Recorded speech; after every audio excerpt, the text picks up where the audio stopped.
Now tuned in to the Paging Dr. Chanda podcast, where we talk about all things related to mental wellness, the culture, and our faith. I'm your host, Dr. Chanda. I am a licensed clinical psychologist and, everything else that I like to do. Y'all know I like to dabble in this and a little bit of that. But no, I appreciate you for tuning in to yet another episode. If you are listening to this episode, I need you to do me a favor, and I want you to go into wherever you are listening to this podcast, whether it is an Apple Podcast, Spotify, iHeartRadio, or wherever else, and I need you to rate and subscribe to the podcast. So rate it a 5-star, leave a little comment, and follow the podcast so that you can be updated for everything that we have going on. In addition to that, make sure that you guys are tuned into our text community. You can do this by texting podcast to 21000. Again, that's podcast to 21000. It is our little community where we kind of talk and have conversation about some of the things that you guys want to hear about on the podcast. And I'm so appreciative of the voices that I have in there who aren't afraid to say, listen, I want you to talk more about this, or I want you to, hit on that and this, that, and the third, whatever. So I really appreciate it. In addition to that, again, it is Women's History Month. Excuse the sirens. Y'all know we in Baltimore. But it is Women's History Month. This month, we are highlighting women and things that they are doing in the community.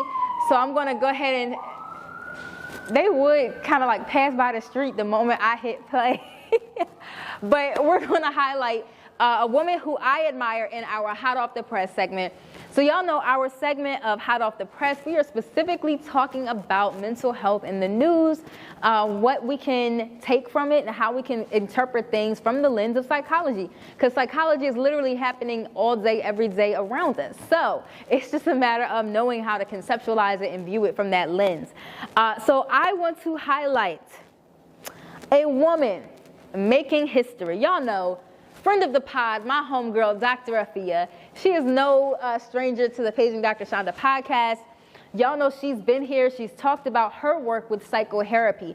She's a Black woman psychologist. She developed psychotherapy, which is a platform or a theory that she created about having an entry point to mental health from stylists and barbers, an entry point to mental health based in Black communities. Y'all know that when we go into the salon, when we go into the barbershop, we don't just have stylists, we don't just have, barbers or what have you. These are people that we talk to about our problems, people that we talk to about, we trust these individuals with advice, right? And so she created psychotherapy to train barbers and stylists and salons on how to have to be responsive in terms of mental health and provide them with like a mental health first aid kit. So that's why she created psychotherapy. But y'all already knew that, right? That's not the news. So if you've been watching the media, if you've been tuning into Extra TV, which highlights beauty lifestyle stuff, she was actually featured on there for an event that she had with Maui Moisture. And they announced that Maui Moisture is going to donate $100,000. Whew, I got chills by saying that. Donating $100,000 to psychotherapy to help Dr. Afia with her initiative. And I just want to say shout out to my girl, my sis, my mentor, Dr. Afia Mbilashaka, for developing psychotherapy, for believing in it, and for pushing that to our community. And now to Maui Moisture for promising her these funds to help fund the psychotherapy initiative. And I thought it was just so ironic for this thing just to transpire and unfold in the same week that we're transitioning out of Black History Month and into Women's History Month, because that is Black woman history right there. I don't know if they've ever had some sort of collaboration like that before with another Black woman psychologist, but yeah, it's lit. So I went to the event. Dr. Afia invited me to the New York event. It was at the Maui Moisture headquarters. It was bomb, y'all. I'm still creating my reels so y'all can get highlights and stuff like that from TikTok and Instagram on my pages there. But it was amazing. They had individuals like, Myleek, who's in the natural hair care setting. They had, editors and, CEOs of different natural hair people, people who I watch on YouTube. They were there on this panel with Dr. Afia. when they had announced that they're donating this $100,000 to her, they had like little hors d'oeuvres. I'm like, oh, this is fancy. Like they had the finger sandwiches. Like, I'm okay, Dr. Afia, we see you.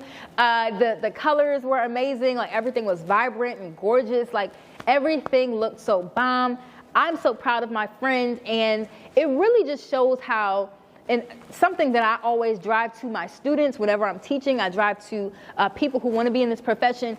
Look beyond just being in the classroom. If you want to be a psychologist in the classroom, that's fine. If you want to be a psychologist with a private practice or in an office, that's fine. If you want to be a psychologist in a hospital, that's fine. But also don't abandon your passions for psychology. You can merge the two. I know psychologists who work in entertainment and in creative spaces. I know psychologists who work in the beauty industry. I know psychologists who are working, in movie settings, like on TV shows. You don't just have to kind of like fit into some sort of perceived box if you don't want to, right? So me personally, I enjoy being in the classroom. I enjoy being in private practice, and also I enjoy media. I enjoy talking to y'all. I enjoy podcasting. Like I love doing those things. I love the fact that Dr. Afia is taking over the beauty industry as a psychologist. So for those of you who are wanting to be in the psychology field, you want to be in that realm, again, don't let, this cookie cutter image of what a psychologist is supposed to do or look like, don't let that pigeonhole you into just saying like, well, I guess I got to settle for, just doing X, Y, and Z. No, you can dream big and follow your passions, and all the things that you're looking for, the resources, they will find you. When you're focused on your values and your passions, the resources will find you. And so I hope that y'all take that away from this week's Hot Off the Press segment. So we're going to go ahead and transition into this week's topic. This is a topic that was submitted by a listener of the podcast. And I truly enjoy when y'all submit your questions and suggestions regarding what you want addressed in our specific topic. So today's topic, we are talking about how to identify a toxic relationship, identifying toxic friendships, identifying toxicity in relationships with one another. Granted, I am a firm believer that sometimes we tend to overuse words on social media, such as, gaslighting, narcissism, toxic, like all those things tend to be overused, right? But so it's important for us to have a thorough understanding of what we mean by a toxic friendship. And I appreciate the person who submitted this suggestion, but I just wanted to define it really quickly. So, and when an individual is involved in a toxic friendship, we are talking about a friendship that we're essentially saying that friendship is then harmful to that person.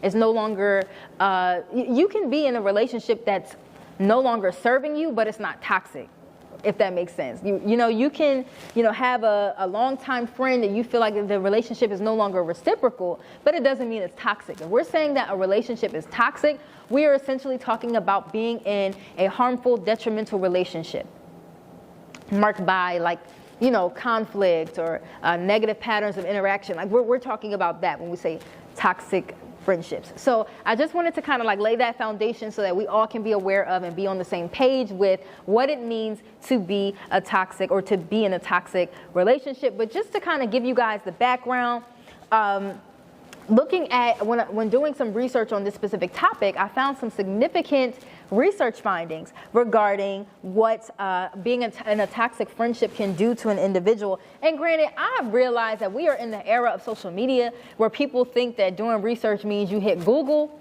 but I'm a psychologist. When I say I do research, we're looking at peer-reviewed articles, beloved. We're not just taking the word of Wikipedia and other things. So looking at peer-reviewed articles, there was a study published in the Journal of Social and Professional Relationships, and they found that individuals who had high levels of conflict and negativity in their friendships reported higher levels of depression and anxiety. Higher levels of depression and anxiety. So these individuals who were in these harmful, detrimental relationships, they impacted their overall mental health and impacted their anxiety levels, their depressive symptoms. All these things were impacted.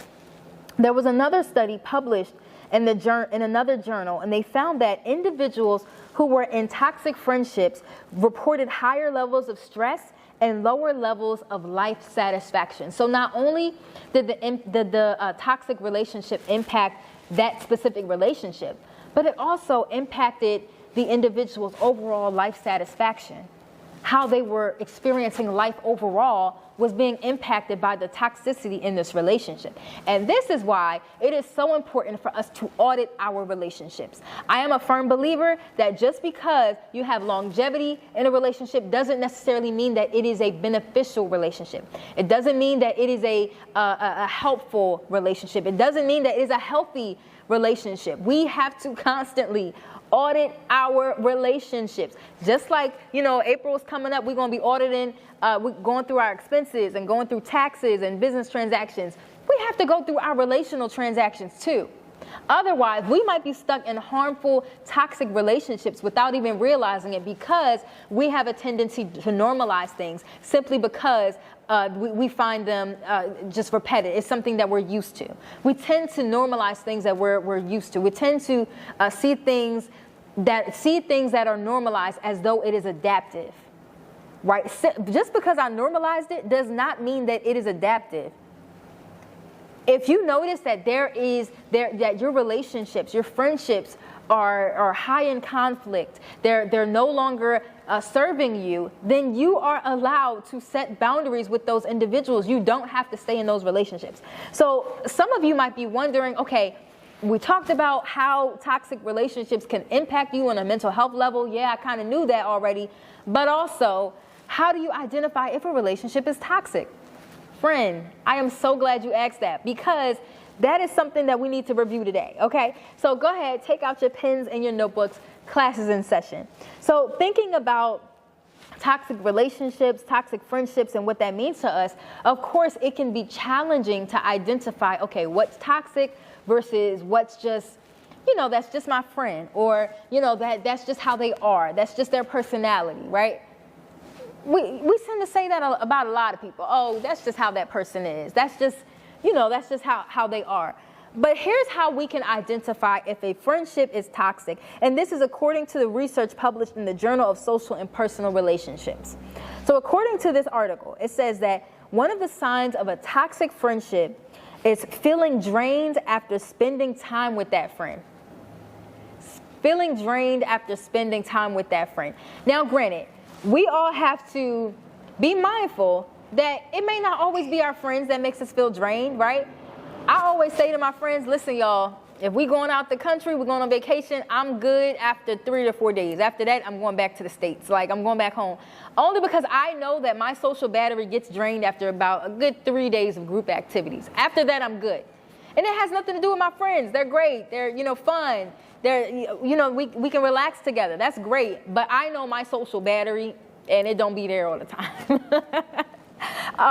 So when kind of looking at this specific thing, we're not necessarily saying that we feel drained because of our own type of social battery, or we feel drained because of our own things that we have going on. But we're saying we feel drained because of this other person, because of how they might make us feel, right? If you feel as though, if I have to prepare to be around this person, if I have to kind of prepare myself mentally, if I got to get prayed up in my prayer closet just to spend time with my friend, is it a toxic relationship? What are we doing, beloved? Do you have to work yourself up just to be around this person? So that's one sign that we have of identifying a toxic relationship, feeling drained after spending time with that person. Sign number 2, feeling like you have to constantly walk on eggshells around them. We're going to let that one marinate. Because I believe sometimes we tend to normalize this type of functioning in a relationship, right? We tend to normalize that's just my friend. I just gotta, watch what I say around them, or I have to walk on eggshells. You never know how they're going to respond. You never know, what's going to tick them off. But is that someone who you want in your space? Now, granted, if you function like that, that's fine if you don't have a problem with it. But me, myself, personally, I don't want to feel like I'm walking on eggshells around anybody. I want to be able to show up as authentically me without feeling like I have to restrain myself or say certain things in a perfect way, right? My profession is basically around being able to present myself and to hold space for my clients, right? So they're a professional a professional individual, of however you identify as, a professional psychologist, of course, there's going to be some level of restriction to like what you say to your clients and the things that you say versus the things that you don't say. So if I already find myself having to restrict myself in this one area, when I'm around my friends, like I want to be authentically me. And you can't blame me for that. But I refuse to be in any sort of friendship where I feel like I have to put on that, I have to filter what I say and what I don't say in the same way that I do in the professional setting. Like we're not doing that. In 2023, like a lot of y'all need to free yourselves from that. Like it's not healthy. So let's just move on from that. Number 3, feeling like they're always putting you down. Feeling like they're always putting you down. Like, is this the type of friend that's constantly telling you things that you're doing wrong, or things that, you know, that you should improve on in terms of like appearance, or, you know, how you your mannerisms. Like, granted, it's great to have friends who can say like, hey, it might benefit you if you were to work on X, Y, and Z. I love those types of friends. I'm here for constructive criticism. But if it's just criticism and it's constant and there's no like constructive nature around it, beloved, you're toxic. Like, I don't know how else to define that. Like, this is no longer a beneficial relationship to me, right? So it's important for us to identify that. And lastly, feeling like they're never happy for you and your accomplishments. Feeling like they're never happy for you and your accomplishments. So with this specific category, this is the friend who you say, hey girl, I got a raise. Hey girl, I got a promotion. Hey girl or bro, like I got this new position at work, I got this new contract, and they're like, oh, okay. Like that should be a red flag right there. That should be a red flag. Because anytime you have someone in your friend circle who is happy for you and who's excited about your future, who wants to see you win, they're going to be excited about the things that you have going on. You shouldn't have to tiptoe around news that you want to tell your friend, right? It shouldn't work like that. There should be a certain level of vulnerability that you should be able to offer your friends. I know there are certain accomplishments that I feel like, you know, I can't share on social media, right? I feel like there are certain things, like, okay, so last year, the end of last year, I had a financial accomplishment. I'm like, yeah, I don't feel comfortable sharing this on social media. Let me take it to the group chat, right? And I knew because I have a safe space of friends who won't respond in a toxic way, I know that they would be just as happy for me as I would be for them if they said X, Y, and Z. And it's reciprocal. They can come to me with news, right? So, you know, one of my best friends, they just got a new apartment. Another best friend bought a new home. Another, one of my really good friends, she got a new position at a Toyota in Nashville. Like, I legit love to see my friends winning and excelling in life, period. And that's how it should be. But if you're in a position where you feel as though your friends are not cheering you on, then it might be time to consider a different group of friends. Because why are we dealing with like the bare minimum in friendships in 2023? Like, you know, we're too grown for this.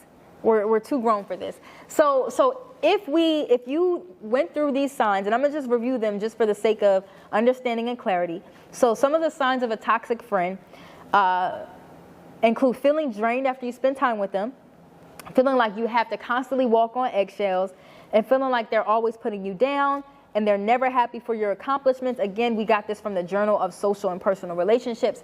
Then your friend, beloved, might be kind of toxic. And when we say toxic, we're talking about being harmful.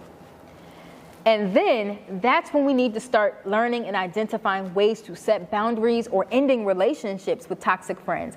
Like I said before, just because friendships have longevity, just because there's longevity in relationships, does not mean that it is a healthy and adaptive relationship. We have to learn how to decipher the two. So I hope that y'all hear me. Part 2, we're going to be talking about ways to set boundaries with toxic friends. I felt like this was it wasn't a lot of information, but it was heavy information. And, you know, I just want y'all to ponder a bit and think about your relationships. Come back next week and we're going to talk about what we do, like the next step of that, how we set boundaries. So make sure y'all are tuning into the podcast. And don't forget, You have the power to create the emotions that you want to experience. God bless.